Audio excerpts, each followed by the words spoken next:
Well, I guess I just wonder, in the evolution of the generation over time, because again, and maybe my perspective is flawed because I didn't live back then. I didn't see, how many people actually took part in protests and whatnot. But it seems like a significant number, and it seems as though over time, I don't know if it was during the Reagan years or whatnot, but the boomers, and I don't know if maybe it's just a part of growing up too. Boomers kind of became more amicable towards the establishment, more amicable towards consumerism, um, and in many ways kind of became their parents. Would you agree that that's the case? I would agree that that was the case in many instances, but I question the premise that they were any different from their parents to begin with. Um, there's a concept called enlightened self-interest, which is where you try and always predicate your actions on the basis of what will serve you, but will also serve your world or your community as a whole.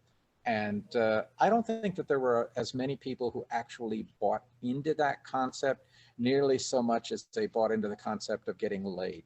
I think that a great deal of the anti-war movement and rock concerts and just social activism in general was about sex and was about trying to find a partner and be popular.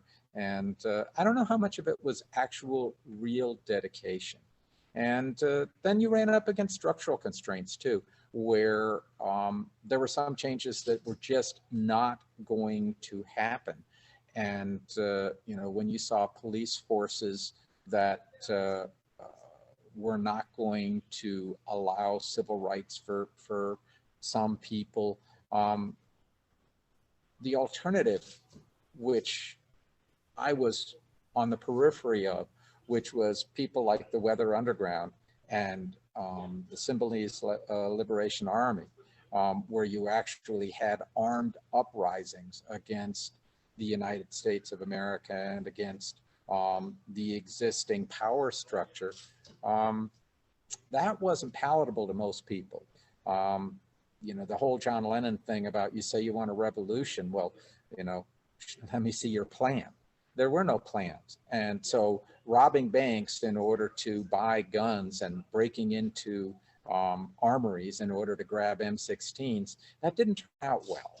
And so then you're faced with a socioeconomic world in which Ronald Reagan and his crew have taken over, and they refuse to even admit that there's an AIDS crisis, or else, like Wilson, they come out and they say that it's God's revenge on the queer. How do you react within a world like that when you've got a mortgage payment and you've got 3 kids in diapers and da da da da da? There's so many pragmatic decisions that have to be made. But within that context, how many people still believed in enlightened self-interest, which would be, I'm going to do everything I can to protect my family, everything I can to try and further my own interests, but also overlay that with the perspective of I'm going to try and make the world a better place at the same time. I think the world at a better place got lost in the shuffle. And as more and more people face the harsh realities of aging and the diminishment of opportunities, I think just an extraordinary amount of bitterness came out of that. So some perspective from my generation, again, I'm a millennial. I was born in 1986. And, I really started getting involved in politics during the Bush years and, protesting against the Iraq war. And I remember 2006, 2008, those were big elections where, we voted in the Democrats. They took over Congress in 2006, and then Barack Obama won in 2008, obviously. And I remember I was actually at Obama's inauguration in 2009, January 2009. And I remember the feeling at that time was that, this was a revolutionary moment, and the fascists had been defeated. We were going to bring the troops home. The bank bailouts had just happened, and we were going to get more, economic equality and whatnot. And I personally found, and I think a lot of people like me personally found the Obama years especially disillusioning, where none of those things happened. Then you had Occupy Wall Street, and that protest movement didn't really lead to any change. So you know, I guess I kind of question the efficacy of maybe even politics generally. But you know, voting for especially either establishment party, which you know they're both essentially owned by giant multinational corporations, and you know, I kind of, again, I look back to the baby boomer generation and kind of think, you know, it seems as though the spirit was there amongst baby boomers to kind of feel the same way and want, you know, I kind of wonder why there isn't sort of that same sentiment, and why I see a lot of baby boomers voting for Democrats or Republicans, and why we're not kind of trying to think more outside of the box and come up with a better solution to change the world, which obviously is in a very bad place right now. Well, the problem that you come into there is that the minute that you start moving outside of our existing two-party political structure, as a significant number of people did when they voted for Jill Stein, then you end up with a situation where you end up with a Supreme Court that's stacked by a madman, so that it will deny women's reproductive rights, and it will very soon deny a lot of other people things. And so moving outside of the existing political structure has a cost. And in this particular instance, you have laws like the one that was just passed in Texas that is so draconian as regards a woman's right to choose, that it essentially obviates Roe versus Wade. And so the people that voted for Jill Stein, particularly in Wisconsin and Michigan, they tilted the balance. They put Donald Trump in office. They're dumb shits, okay? Because they believe that moving outside of the political structure, that they could put up a voice, a vote of protest against the existing duality and its corruption, which I readily admit to, okay? But then you end up with a Supreme Court with 3 appointees who are so partisan that it's going to change the lives of a generation of Americans. And all because of Jill Stein. And I cannot begin to tell you how much I loathe the people that made that idiotic decision. And so, you know, we may beg to differ from each other as regards whether or not one should support the existing binary election process that we have. But unfortunately, as we saw in Michigan and Wisconsin, just a few people choosing to opt out can have catastrophically bad effects. Well, I mean, most people do too, and I guess that's you know, that's another side of this. Like, I often hear the, you know, the Ralph Nader folks obviously were blamed in 2000, 2004. Jill Stein was blamed in 2016 particularly. But you know, most people are like, about half of the electorate doesn't even vote. So I mean, why wouldn't they get the same animosity as the people who voted for Jill Stein in particular, but you know, maybe in like socialist parties? Well, I completely agree that voter apathy is another side of the coin. And you know, when you were looking at Hillary and you were having to hold your nose to vote for her because you knew about, I mean,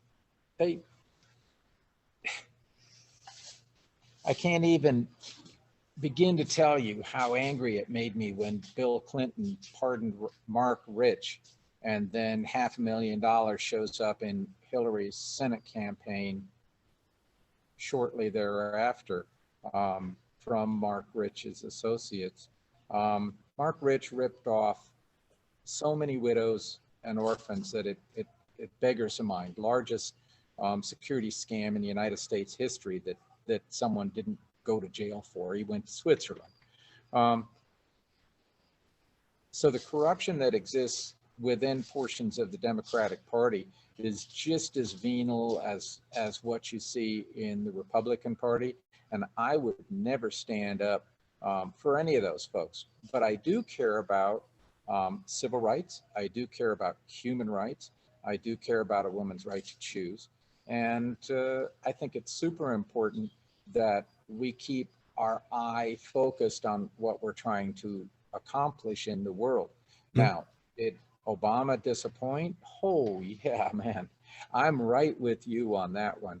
I really thought that he was going to have courage, but instead it turned out that he was the great prevaricator. He was always seeking compromise, always seeking to bring along people and be the great unifier.